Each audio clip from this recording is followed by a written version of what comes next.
Bonjour à tous. L'Office européen de lutte antifraude, qui est en charge de la protection des intérêts financiers de l'Union européenne, a rendu récemment son 30e rapport annuel. On y apprend notamment que le volume financier des fraudes touchant ces intérêts financiers a augmenté de 183%, ce qui est considérable.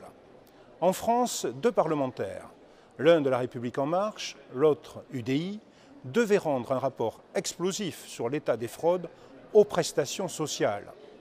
Des chiffres étaient très attendus sur le montant de ces fraudes, car la France verse 450 milliards d'euros de prestations sociales par an et la Cour des comptes a déjà estimé à environ 10% le montant de ces fraudes, soit 45 milliards d'euros. 45 milliards de fraudes aux seules prestations sociales, soit bien supérieur au budget du ministère de la Défense, qui est de 35 milliards, bien supérieur au budget du ministère de l'Intérieur, qui est de 25 milliards, et très supérieur au budget de la justice, qui ne représente que 7 milliards d'euros. Ce rapport parlementaire tellement attendu ne fera finalement que l'effet d'un pétard mouillé, car leurs auteurs n'ont pas obtenu de réponse de plusieurs administrations. Ainsi, un sénateur, en sa qualité de rapporteur spécial de la Commission des finances sur l'immigration, n'a obtenu aucune réponse à sa question visant à connaître le nombre de personnes immigrées touchant ces prestations. Il semblerait même que des consignes aient été passées pour ne rien répondre de précis aux parlementaires.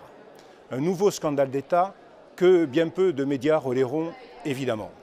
Pour ma part, au-delà du travail parlementaire que je fournis ici à Bruxelles, je vais signaler, en ma qualité de président de l'association professionnelle des magistrats, je vais signaler donc au procureur national financier ce que j'estime être de vastes détournements de fonds publics. En espérant naturellement que la justice réussira là où le Parlement a échoué, là où le gouvernement ne veut rien dire. En tout cas, il ne faut pas se priver de le faire savoir. N'hésitez surtout pas. Merci à vous.